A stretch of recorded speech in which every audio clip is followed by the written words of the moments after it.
Olá, bom dia, boa tarde, boa noite a todos. Aqui quem fala é o professor Jesus.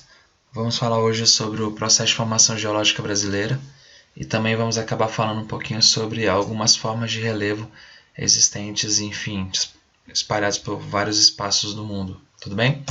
Bom, para começar, quero relembrar, né, que a litosfera ela é formada basicamente por rochas, não é? Rochas, alguns sedimentos também, e a gente vai ter três principais grupos de rochas, né, que são as rochas ígneas, rochas sedimentares e rochas metamórficas. É importante lembrar que nesse contexto vão ser formados na parte terrestre três principais tipos de formações geológicas. São eles os dobramentos modernos, os escudos cristalinos ou crátons ou maciços antigos, tanto faz o nome, e as bacias sedimentares, certo?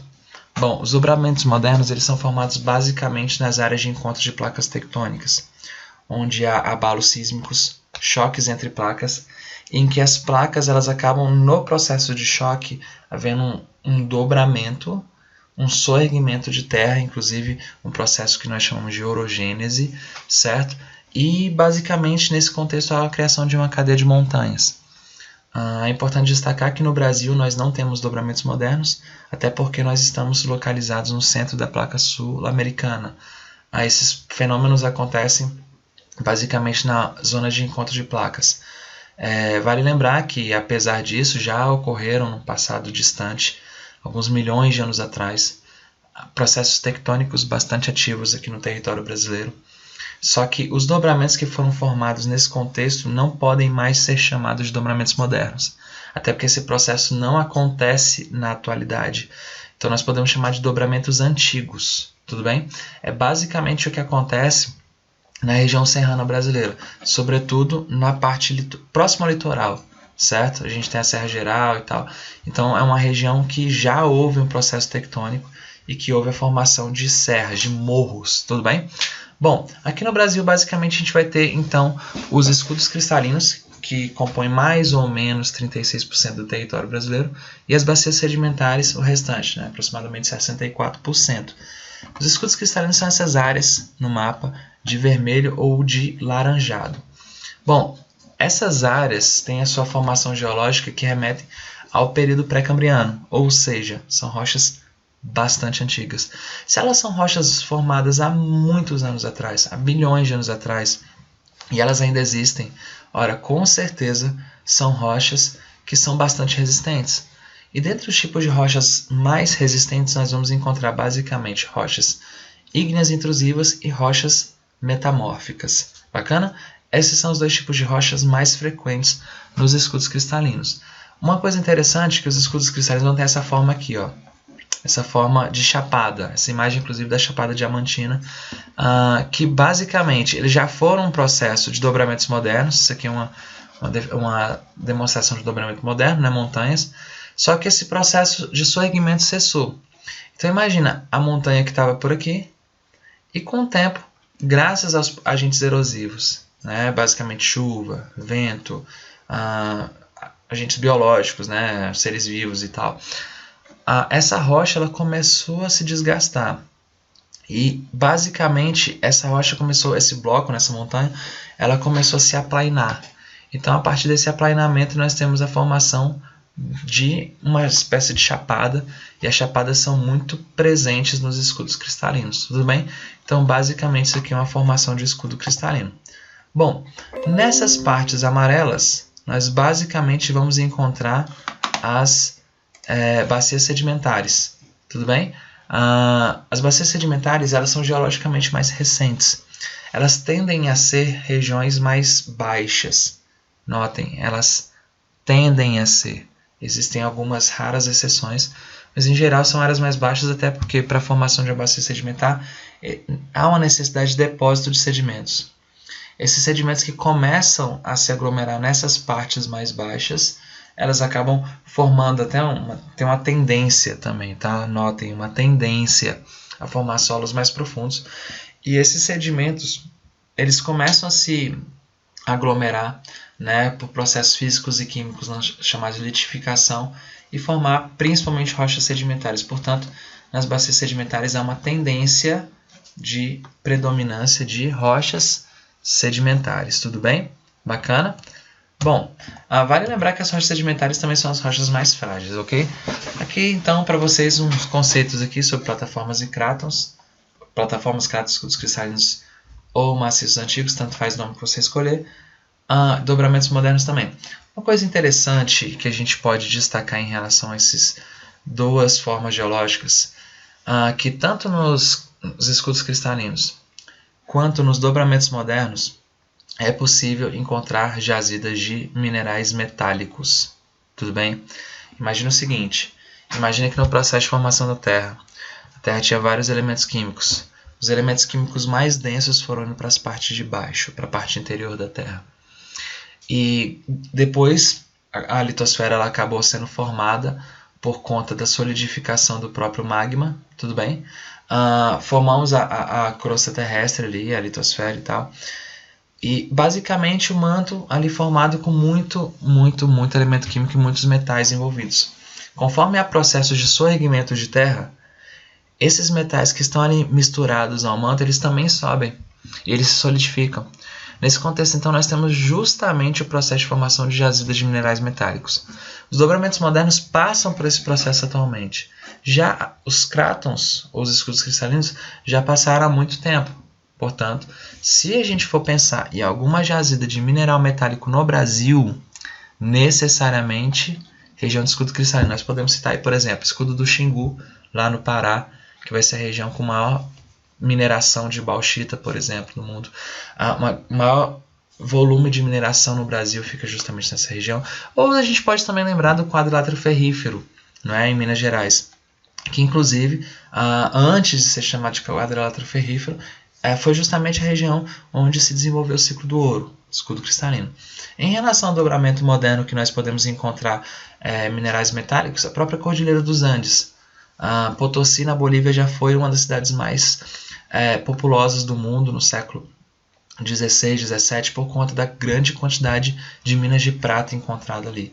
Hoje, o Chile é um grande exportador de cobre, justamente cobre encontrado na Cordilheira dos Andes. Bacana? Bom, em relação às bacias sedimentares, a gente já vai encontrar, né, como eu disse, rochas mais recentes, principalmente, até porque as rochas sedimentares são mais frágeis. E há, como eu disse, uma tendência, não é sempre, mas uma tendência a ter solos mais profundos. Até porque, além do próprio processo de formação de solos, a partir da transformação da rocha local, que a gente chama de intemperismo da rocha, nós também temos muito depósitos de sedimentos que vêm de fora, tudo bem? Então esse aqui é um esquema de evolução dos solos, e percebam, esse solo aqui é um pouco mais profundo, costuma ter mais de uma camada, né, por conta de deposição de coisas que vieram de fora, ou até do próprio transformação da rocha em sedimentos por um processo de intemperismo. Notem que os solos às vezes têm uma camada orgânica em cima dele, né? Na verdade, nesse contexto nós vamos chamar essa camada orgânica de serrapilheira. E essa serrapilheira vai ajudar a compor o horizonte O do solo, tudo bem? Então, se você ouvir falar em serrapilheira, basicamente, matéria orgânica sobre o solo. Bom, outra coisa importante para a gente falar hoje está relacionado aos conceitos de planalto, planície e depressão, certo? Esses conceitos, eles acabam, principalmente planalto e planície, há um costume da gente confundir o que de fato é isso. Ora, é muito comum a gente lembrar da tia lá do prezinho dizendo: menino, menina, planalto é plano alto. Menina, menino, planície é plano baixo. Mas na verdade não é bem assim, tá? Na verdade esse conceito ele já foi usado. Diziam que tudo acima de 100 metros acima do nível do mar era planalto e tudo abaixo de 100 metros era planície. Mas esse conceito caiu na década de 60, né? Quando às vezes a Absaber, talvez você já tenha ouvido falar nele, definiu que planalto, na verdade, seria uma região que tem uma predominância de perda de sedimentos em relação aos ganhos. Ou seja, uma região onde a erosão é superior à sedimentação. Bacana? Beleza? Já a planície seria justamente o contrário. Seria uma região onde a sedimentação é superior à erosão. ou seja, onde chegam mais sedimentos do que saem. Bacana? Legal. Esse foi o conceito que o Aziz Absaber colocou, e esse conceito durou até o iniciozinho da década de 90. Na verdade, o conceito de planalto planície ele continua, só que o geógrafo Jurandir Ross ele acabou incrementando esse conceito, colocando também as depressões, porque as depressões elas não são tão planas quanto os planaltos e as planícies, certo? Então, elas seriam, talvez, em alguns momentos, áreas de transição, mas de qualquer maneira uma área com a declividade um pouco maior. E ele ainda disse o seguinte, existem depressões, como aqui, ó, se você pegar aqui o planalto, né, aqui os 5 planaltos residuais norte-amazônicos, passa por essas depressões aqui, a depressão marginal norte-amazônica, bacana, depois vem para cá, para a planície amazônica, que seria a parte mais baixa, volta para a depressão e volta para o planalto, ou seja, nesse caso, uma depressão para fazer uma transição entre planalto e planície, certo?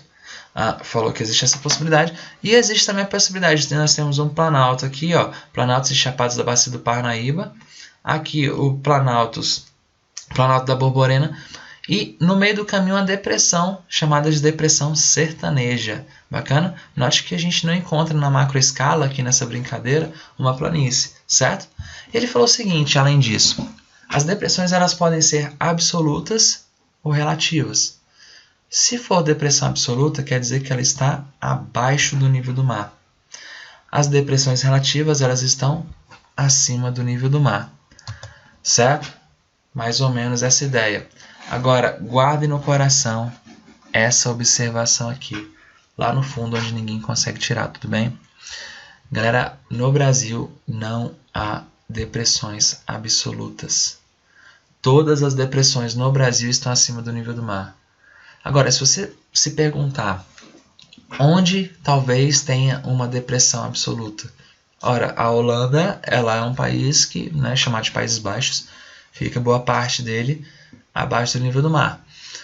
Só que a depressão mais profunda que nós vamos ter na parte da crosta continental é justamente o Mar Morto. O Mar Morto ele não fica exatamente no oceano, é um mar interno, certo?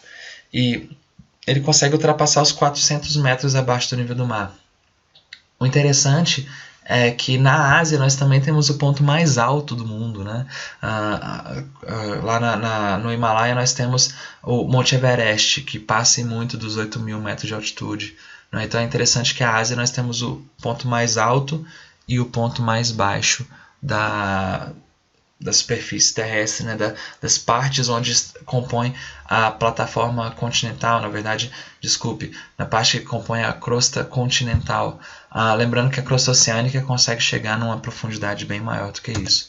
Tá, e só para fechar, gostaria que vocês dessem uma olhada também nesse mapa, que ele mostra um pouquinho a distribuição dos recursos. Uma coisa que eu acabei não comentando, que se nos escudos cristalinos nós encontramos minerais metálicos, nas bacias sedimentares há a possibilidade de encontrar combustíveis fósseis, tá? Levando em consideração que os combustíveis fósseis são formados a partir de matéria orgânica e, bom, onde tem depósito de matéria orgânica, nós temos possibilidade de formação de jazidas de petróleo, ou de gás natural, ou de carvão mineral. Então, em relação ao mapa brasileiro, dá para dar uma olhadinha, uma analisada em relação a que tipo de jazidas tem em cada região neste mapa. Tudo bem? Outra coisinha, só para fechar gostoso, que quando nós falamos em planaltos, normalmente os planaltos estão associados a escudos cristalinos, porém nem sempre. Existem planaltos sedimentares, tudo bem? E normalmente as bacias sedimentares estão associadas, as planícies estão associadas normalmente às bacias sedimentares, ok? Bom pessoal, beijo para vocês, espero que tenham gostado do vídeo, fiquem com o Pai, valeu!